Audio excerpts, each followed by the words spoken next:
Hello students, welcome সবাইকে। আজকে class 10-এর গোলক চ্যাপ্টারটির 3 নম্বর ক্লাস। আজকের ক্লাসে আমরা কোষে দেখি 12-র 5 দাগ থেকে সলিউশন করা শুরু করব। এছাড়াও আজকের ক্লাসে গোলকের একটা নতুন কনসেপ্ট আমরা শিখব এবং সেই কনসেপ্ট রিলেটেড কোশ্চেনের সলভও আমরা আজকে করব। তো ওভারঅল আজকের ক্লাসটা কিন্তু একটা ইম্পর্টেন্ট ক্লাস। এইবার বলে রাখি, যারা এখনও অবধি আগের দুটো ক্লাস দেখোনি, আমি ডেসক্রিপশনে লিঙ্ক দিয়ে দেবো, অবশ্যই গিয়ে আগের দুটো ক্লাস দেখে নিও। এবং এই দুটো ক্লাসের মধ্যে ফার্স্ট ক্লাসে গোলকের সমস্ত বেসিক কনসেপ্ট একেবারে ডিটেলসে কনসেপ্টগুলো ক্লিয়ার করা আছে। তো অবশ্যই তোমরা ফার্স্ট ক্লাসটা দেখো। তো চলো এইবার দেরি না করে শুরু করা যাক আজকের ক্লাসটা। তো দেখে নেওয়া যাক আজকের ক্লাসের প্রথম প্রশ্ন কী আছে। দেখো, কোষে দেখি 12-র 5 দাগ কি বলছে। কোনো গোলকাকার গ্যাস বেলুন ফোলাবার সময়ে তার ব্যাসার্ধের দৈর্ঘ্য 7 সেমি থেকে 21 সেমি হলে বেলুনটির পূর্বের ও পরের সমগ্রতলের ক্ষেত্রফলের অনুপাত নির্ণয় করি। তো চলো সবার আগে কোশ্চেনটা কি বলছে ভালোভাবে বুঝে নিই। দেখো কি বলছে, একটা গ্যাস বেলুন আছে এবং ফোলানোর সময় তার ব্যাসার্ধ 7 সেমি থেকে 21 সেমি হয়েছে, অর্থাৎ বেলুনটির ফোলানোর আগে তার ব্যাসার্ধ কত ছিল? 7 সেন্টিমিটার। আচ্ছা, এটা শুরুতেই বলে দিয়েছে এটা গোলকাকার, এবং বেলুন তোমরা বুঝতেই পারছো 3D শেপ গোলকাকার। তো আগে ব্যাসার্ধ ছিল কত? 7 সেন্টিমিটার। এবং বেলুনটি যখন ফোলানো হলো সেই ক্ষেত্রে কী হবে? আকার বৃদ্ধি পাবে এবং সেক্ষেত্রে কি তার ব্যাসার্ধও বেড়ে যাবে। তো ব্যাসার্ধ কত হয়েছে? 21 সেন্টিমিটার। এইবার কি বলছে, এই যে পূর্বের আকার এবং পরের যে আকার, এই দুটো পেলাম, এই দুই ক্ষেত্রে এদের সমগ্রতলের ক্ষেত্রফলের অনুপাত আমাদের বার করতে হবে। অর্থাৎ প্রথম ক্ষেত্রে যে গোলকের যে আকার ছিল সেই ক্ষেত্রে তার সমগ্রতলের ক্ষেত্রফল বার করব, দ্বিতীয় ক্ষেত্রে সমগ্রতলের ক্ষেত্রফল বার করব, তারপরে তাদের অনুপাত বার করব। ওকে, এবার গোলকের সমগ্রতলের ক্ষেত্রফলের সূত্র কি? 4 পাই আর স্কোয়ার, যেখানে আর হচ্ছে সেই গোলকের ব্যাসার্ধ, তাই তো? তো চলো এবার সমগ্রতলের ক্ষেত্রফল আমরা বার করি। তাহলে ফোলানোর পূর্বে, অর্থাৎ বেলুনটি ফোলানোর পূর্বে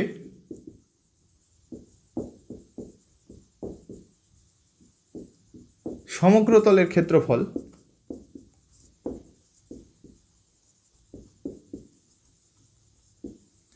সমান সমান 4 পাই আর স্কোয়ার। আচ্ছা, এইবার এখানে বলে রাখি, দেখো যেহেতু আমাদের ব্যাসার্ধ দুটো দেওয়া আছে, তো সেই ক্ষেত্রে আমরা এই সব ক্ষেত্রে আর লিখবো না, একটাই R1 লিখবো আর একটাতে R2 লিখবো, ঠিক আছে? তাহলে R1-এর মান কত? 7 সেন্টিমিটার। তো পরের লাইনে মান বসাই, 4 গুণ পায়ের মান কত? 22/7 গুণ আর-এর মান কত? R1-এর মান হচ্ছে 7, তার হোল স্কোয়ার, এত বর্গ সেমি। ক্ষেত্রফলের ক্ষেত্রে বর্গ আসে, তাই তো? এইবার এর পরবর্তী ক্যালকুলেশন আমি করব না, এটাকে এইভাবে রাখবো। কেন রাখছি তোমরা একটু পরে বুঝতে পারবে।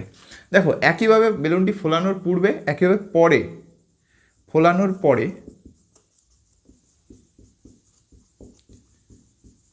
সমগ্রতলের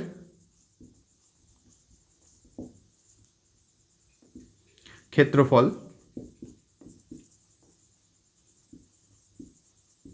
কি হবে?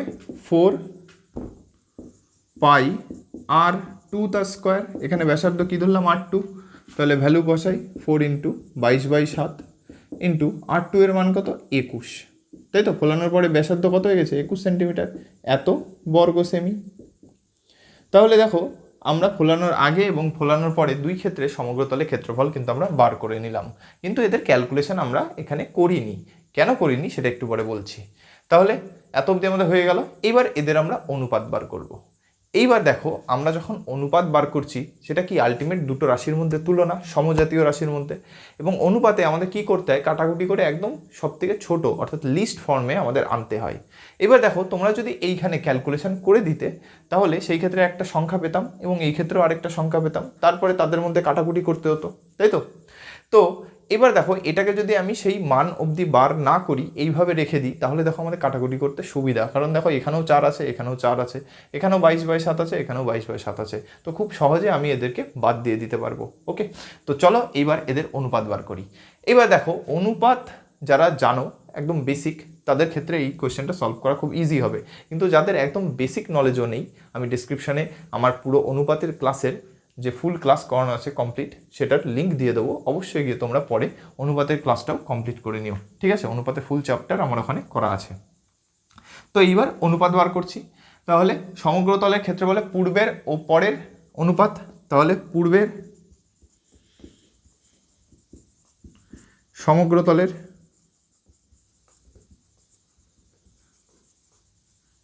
ক্ষেত্রফল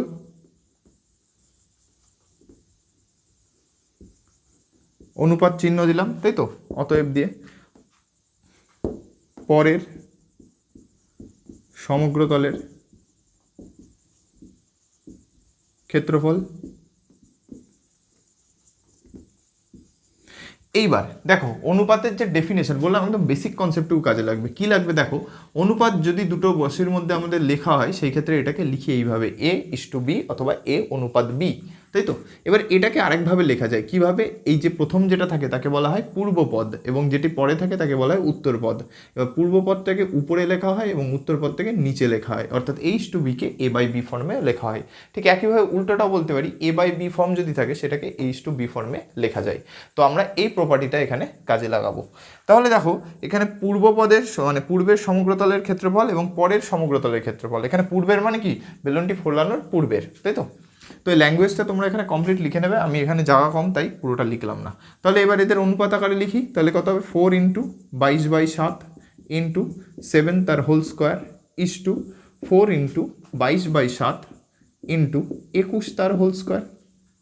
আশা করি এতটুকু তোমরা বুঝতে পেরেছো। এটা শুধু আমরা মান বসালাম, এখানে এখনো কিন্তু কোনো ক্যালকুলেশন আমরা করিনি।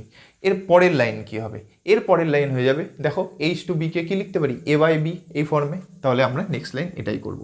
তাহলে নেক্সট লাইনে উপরে লিখলাম 4 × 22/7 × 7 তার হোল স্কোয়ার। আচ্ছা এইখানে একটা কথা বলে রাখি, যেহেতু হোল স্কোয়ার আছে আমরা এখান থেকে বলতে পারি কি 7 দুইবার গুণ আছে, তো আমি এখানে ডাইরেক্ট এটা লিখে দিতে পারি। তাহলে 7 × 7। একইভাবে নিচে 4 × 22/7 গুণ 21 × 21, যেহেতু স্কোয়ার আছে। এবার দেখো কাটাকুটি করতে কত সুবিধা হয়, 4 4 কেটে গেল, 22/7 22/7 কেটে গেল, 7 দিয়ে কাটলে 3 × 7 = 21, 7 দিয়ে কাটলে 3 × 7 = 21। অর্থাৎ আমাদের এখানে কি পড়ে থাকলো, আমি এটা এইখানে লিখছি। নেক্সট লাইন কত হবে, উপরে 1 পড়ে থাকলো আর নিচে 3 × 3 অর্থাৎ 9 পড়ে থাকলো। এবার দেখো A/B অর্থাৎ 1/9 এই ফর্মে আছে, সেখান থেকে কি লিখতে পারি H/B অর্থাৎ উপরেরটা আগে এবং নিচেরটা পরে। তাহলে এখান থেকে লিখতে পারি 1:9। অর্থাৎ যদি পূর্বের যে সমগ্রতলের ক্ষেত্রফল যদি এইটা হয় এবং পরের যদি এইটা হয়, সেই ক্ষেত্রে সমগ্রতলের অনুপাত যখন বার করব পূর্বের সাথে পরের, তার অনুপাত কত বেরোবে 1:9। ওকে, তো আমি যে শুরুতে বলেছিলাম যে ক্যালকুলেশন আমি কেন করছি না পুরোপুরি, সেটার কারণ কিন্তু এটাই। ওকে, তো আশা করি তোমরা বুঝতে পেরেছো। এবং এই যে ছোট ছোট ট্রিক যে আমরা এখানে এটা সলভ করলাম না, এগুলোই তোমাদের ক্যালকুলেশনগুলোকে আরও কম সময়ে সলভ করতে সাহায্য করবে। ওকে, তো তোমরা এটা নোট ডাউন করে নাও। নেক্সট কোয়েশ্চেন সলভ করার আগে চলো আজকের ক্লাসে যে নতুন কনসেপ্ট আমরা শিখবো বলেছিলাম সেটা আগে শিখে নিই। ঠিক আছে, তো দেখো এখানে আমি একটা গোলক এঁকে নিয়েছি এবং সমগ্রতলের ক্ষেত্রফলের সূত্রটা লিখে নিয়েছি 4πr²। এবার আমরা জানি সমগ্রতলের ক্ষেত্রফলকে আরও দুটো নামে আমরা চিনি, কি, বক্রতলের ক্ষেত্রফল বা পৃষ্ঠতলের ক্ষেত্রফল।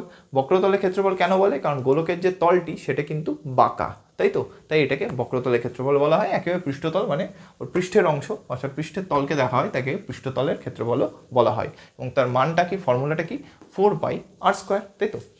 এইবার এই গোলকটাকে যদি আমি ঠিক মাঝ বরাবর কেটে দিই, ঠিক আছে, তাহলে সেটা কেমন দেখতে লাগবে দেখো, ঠিক এই রকম দেখতে লাগবে, অর্থাৎ দুটো অংশে বিভক্ত হয়ে যাবে।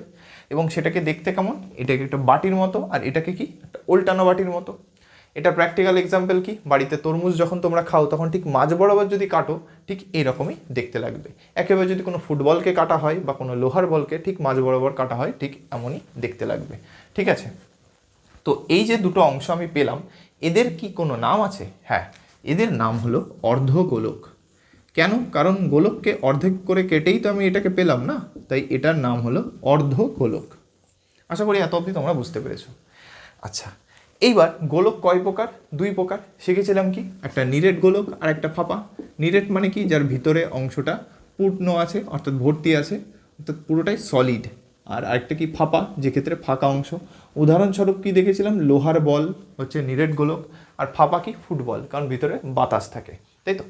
এইবার দেখো গোলকের ক্ষেত্রে সমগ্রতলের ক্ষেত্রফল, বক্রতলের ক্ষেত্রফল আর পৃষ্ঠতলের ক্ষেত্রফল কিন্তু একই জিনিস, কিন্তু অর্ধগোলকের ক্ষেত্রে কিন্তু সেটি নয়।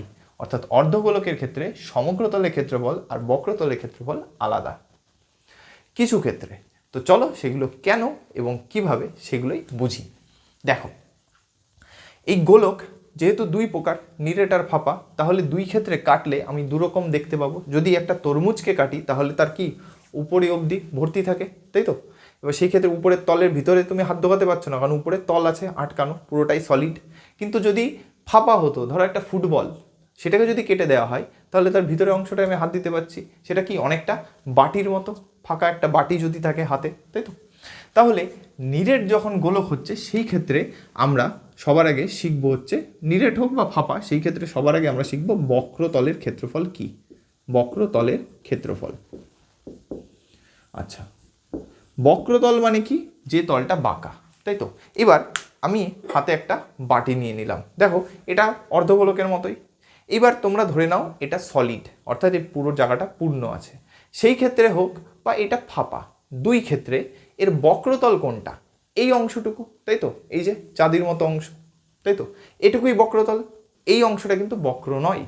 গোলকের ক্ষেত্রে যেমন পুরোটাই বক্র ছিল, এটার ক্ষেত্রে কিন্তু এই অংশটা সমতল। এই যে যেটাকে তুমি সামনাসামনি দেখছো, এটা যদি সলিড হয় সেক্ষেত্রে এটা সমতল, আর ফাঁকা থাকলে তো ফাঁকাই আছে। কিন্তু এই পোর্শনটা কিন্তু এর বাঁকা, অনলি এই পোর্শনটা। তাই এটুকু হচ্ছে অর্ধগোলকের বক্রতল, ঠিক আছে? তাহলে অর্ধগোলকের বক্রতলের ক্ষেত্রফলের সূত্র হচ্ছে নিরেট কিংবা ফাঁপা দুই ক্ষেত্রে কি হচ্ছে, যেহেতু পুরো গোলকের বক্রতলের ক্ষেত্রফল 4πr², তাহলে অর্ধগোলকের কি হবে, অর্ধেক করে দিচ্ছি। তাহলে 4πr² 2 দিয়ে ভাগ করো, 4πr² যদি 2 দিয়ে ভাগ করা হয়, 2 দিয়ে কেটে 2 আসলো, তাহলে 2πr²। অর্থাৎ বক্রতলের ক্ষেত্রফল নিরেট হোক কিংবা ফাঁপা দুই ক্ষেত্রে হচ্ছে 2πr²। এটা কার? এটা অর্ধগোলকের ক্ষেত্রে, কিন্তু অর্ধগোলক মনে রাখবে, অর্ধগোলকের ক্ষেত্রে এগুলো যা করছি। এইবার আচ্ছা, বক্রতল বেরিয়ে গেল, এইবার আমরা দেখব সমগ্রতলের ক্ষেত্রফল। সমগ্রতলের ক্ষেত্রফল,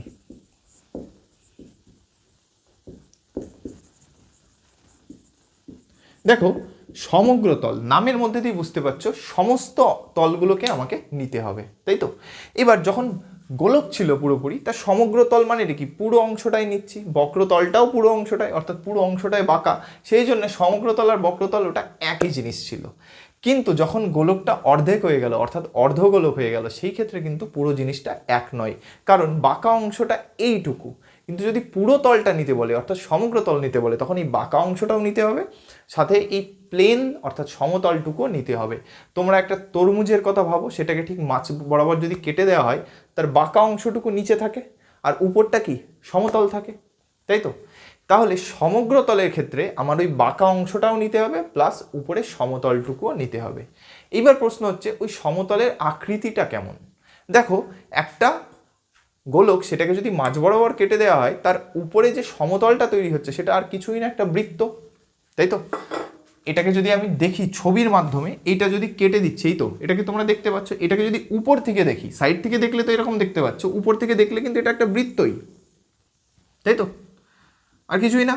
দেখো এই বাটিটাকে যদি তুমি দেখো, আরেকবার দেখো, এই বাটিটার এইভাবে দেখলে তুমি এই রাউন্ড যে শেপ এটাকে দেখতে পাচ্ছ, এবং এই বক্রতলটাকেও দেখতে পাচ্ছ। কি উপর থেকে যদি দেখা হয় তাহলে এটা কি একটা বৃত্ত, এবং বৃত্তের তল যেটা সমতল আকারে দেখছি আমরা এখানে, তাই তো?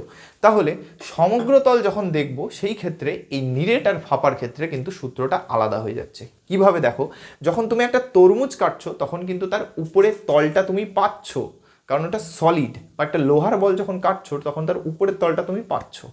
কিন্তু যদি একটা ফুটবল বা এরকম একটা বাটির মতো যার ভিতরে অংশটুকু ফাঁকা, সেই ক্ষেত্রে উপরের তল কিন্তু আমরা পাচ্ছি না, কারণ এটা ফাঁকা। তো এইখানেই কিন্তু এদের দুজনের সমগ্রতলটা আলাদা হয়ে যাচ্ছে। তাহলে নিরেটের ক্ষেত্রে সমগ্রতল মানে কি, বক্রতল আছে প্লাস উপরের সমতলটা, এবং সেটা কেমন আকৃতি, বৃত্তাকার, এবং বৃত্তের উপরের সমতল মানে কি, বৃত্তের ক্ষেত্রফল দেখছি, তাই তো? তাহলে সমগ্রতলের ক্ষেত্রফল নিরেটের ক্ষেত্রে হচ্ছে বক্রতলের ক্ষেত্রফল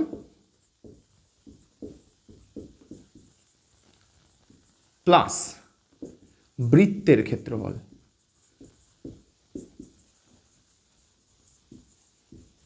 কিন্তু যদি ফাঁপা হয় সেই ক্ষেত্রে কি, ফাঁপার ক্ষেত্রে বক্রতল তো নিশ্চয়ই, এবং সমগ্রতল মানে কি, পুরো তলটা নিতে হবে। কিন্তু ফাঁপার ক্ষেত্রে কি, এই জায়গাটা তো ফাঁকাই থাকে, তাহলে এর সমগ্রতল মানে কি, শুধু এই অংশটা। এবার অনেকে প্রশ্ন আসতে পারে, আচ্ছা ভিতরে অংশটা নেব না, না, সমগ্রতল মানে এই অংশটা নিচ্ছি, এবং যদি উপরে তল থাকে সেটুকুই, ঠিক আছে, যদি ভিতরের কথা হয় সেটা পুরোপুরি আলাদা কনসেপ্ট চলে আসছে। তাহলে কি, যদি ফাঁপা হয় সেই ক্ষেত্রে কিন্তু সমগ্রতলের ক্ষেত্রফল মানে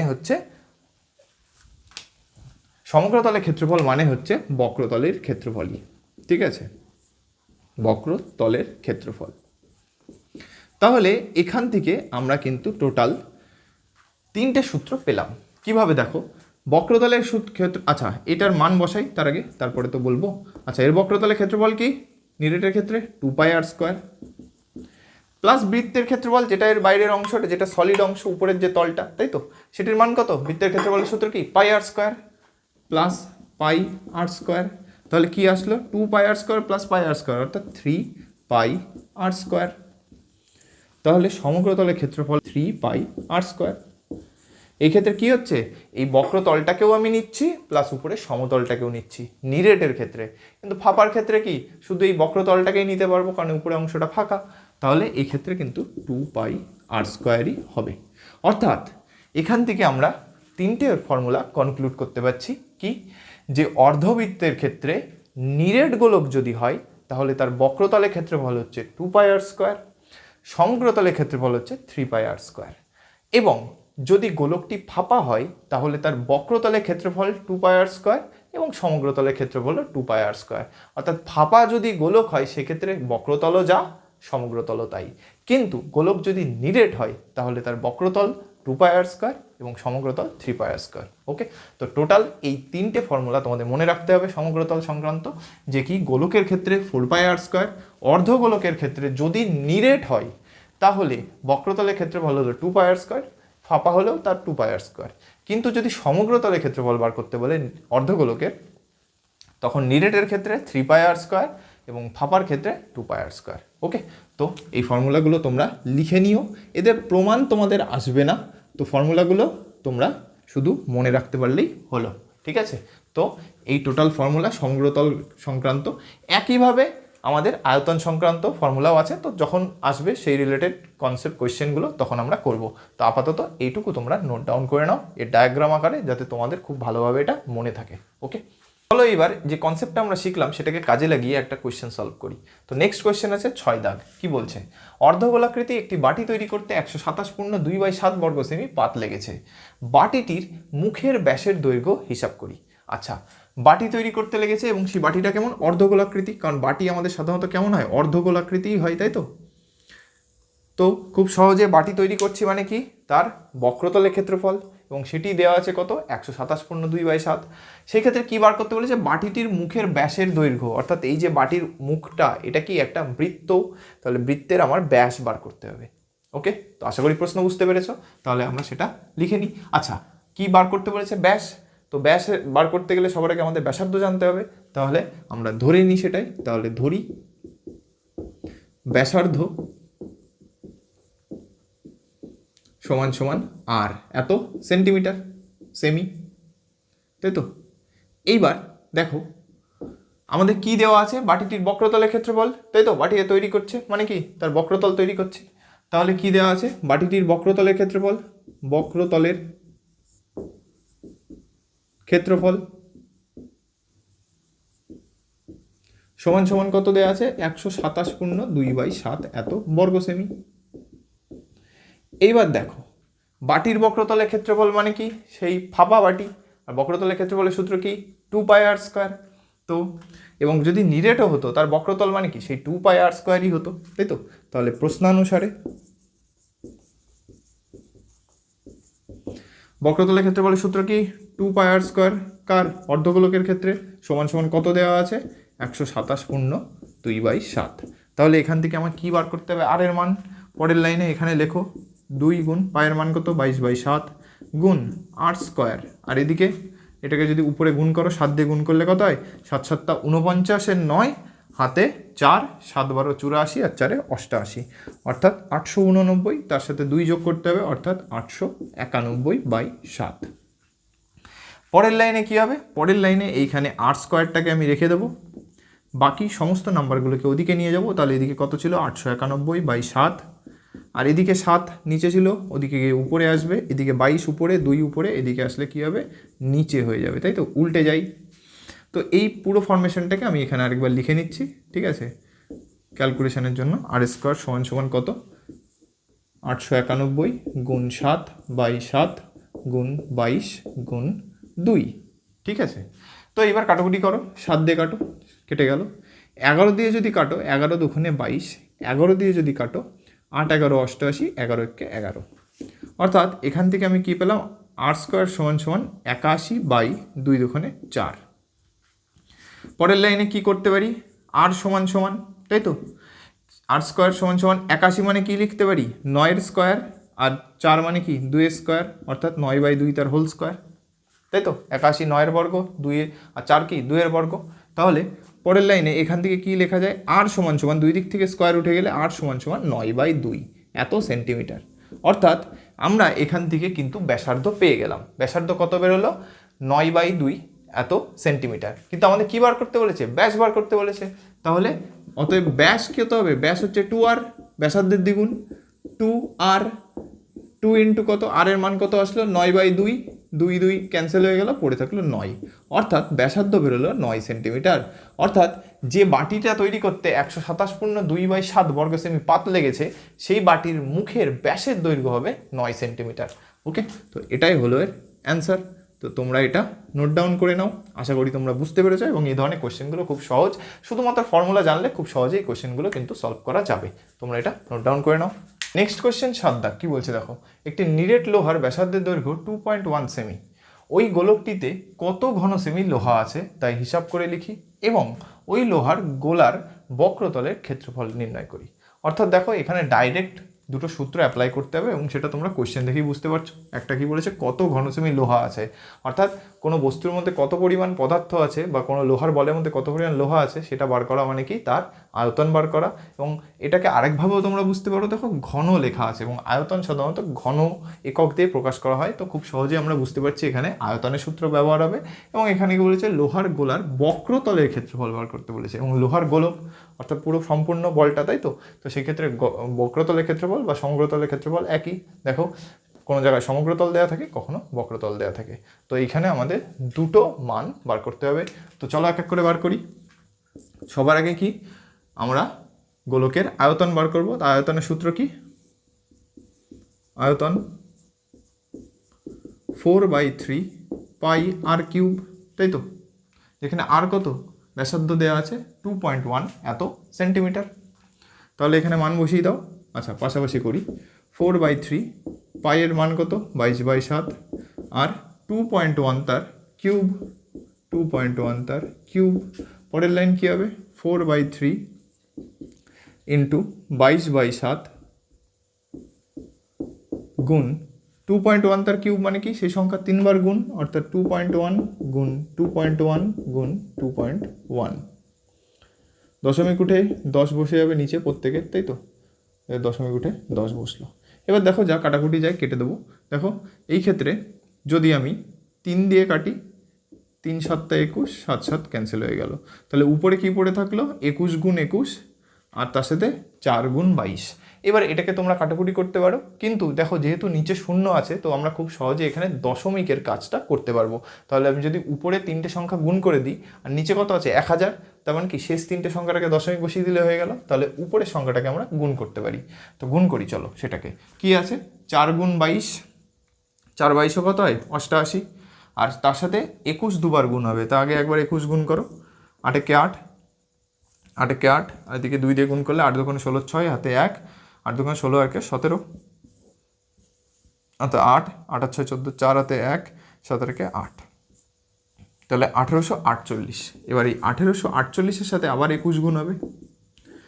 তাহলে 1 দিয়ে গুণ করলে 1848, 2 দিয়ে গুণ করলে 8 দুগুণে 16, 6 হাতে 1, 4 দুগুণে 8 আর 9, 8 দুগুণে 16, 6 হাতে 1, 2 একে 2 আর 3, তাহলে কত আসে 8, 4 আর 6 10 0, হাতে 1, 9 আর 10, 10 আর 8 18, 8 হাতে 1, 6 আর 7, 7 আর 8, তাই তো, আর 3। তাহলে কত আসলো, 38,808। তাহলে এর ক্যালকুলেশন কত আসলো, উপরে 38,808, আর নিচে কত, 10 3 বার গুণ মানে 1000।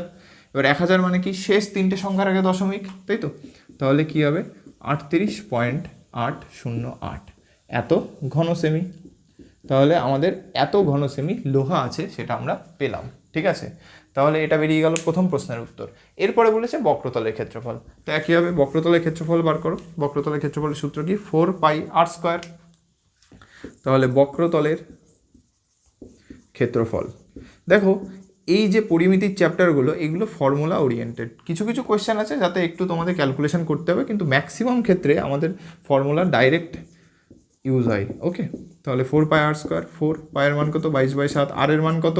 সেই 2.1, তাই তো? তাহলে স্কোয়ার আছে মানে দুবার গুণ হবে, অর্থাৎ 2.1 গুণ 2.1, তাই তো? যেহেতু স্কোয়ার আছে তাই দুবার গুণ হচ্ছে। দশমিক উঠিয়ে দিয়ে এখানে 0, দশমিক উঠিয়ে দিয়ে তলায় 0, অর্থাৎ 0 মানে 10, তাই তো? এবার কাটো, 7 দিয়ে কাটলে 3 7 21, আর কিছু কাটবে না। এবার 10 মানে কি? এখানে 2 দিয়ে কাটতে পারো, কিন্তু সেটা কেটে আমার লাভ নেই, যেহেতু দুটো 0 আছে আমি দশমিক সহজে বসাতে পারবো। তাহলে এবার উপরেগুলো গুণ করে দাও। তাহলে 4/88, 88-র সাথে 21 গুণ করবো, তাহলে 88 গুণ 21 গুণ করো, 8 × 8, 8 আর 2 দিয়ে গুণ করলে 8 2 16, 6 হাতে 1, 8 2 16 17। তাহলে কত আসলো? 8 8 আর 6 14, 4 হাতে 1, 7 8, অর্থাৎ 1848। 1848-এর সাথে আবার কত গুণ হবে? 3 গুণ হবে। তাহলে 3 গুণ করো, 3 8 24, 4 হাতে 2, 3 4 12 আর 2 14, 4 হাতে 1, 3 18 54 আর 1 55, একবারে গুণ করে দিলাম। তাহলে 5000। পরের লাইন কত আসবে? 5544। আর নিচে কত? 10 10-কে 100, তাই তো? তাহলে নিচে কত আসছে? 100। এবার 100 অর্থাৎ দুটো 0, তাহলে শেষ দুটো সংখ্যার আগে দশমিক বসবে, অর্থাৎ 55.44 এত ঘন, ঘন না, এত বর্গ সেমি। যেহেতু ক্ষেত্রফল তাই বর্গ হবে। তাহলে দেখো খুব সহজে ফর্মুলা জানলে এই দুটো মান কিন্তু আমরা বার করতে পারলাম। তো এই হলো এর অ্যান্সার, তোমরা এটা নোট ডাউন করে নাও। তো আজকের ক্লাসে এই অবধি থাকলো। নেক্সট ক্লাসে আমরা এর পরবর্তী কোয়েশ্চেনগুলো সলভ করব এবং গোলকের চ্যাপ্টার রিলেটেড বাকি যে কনসেপ্ট আছে সেগুলো ডিসকাস করব। তো দেখা হচ্ছে নেক্সট ক্লাসে।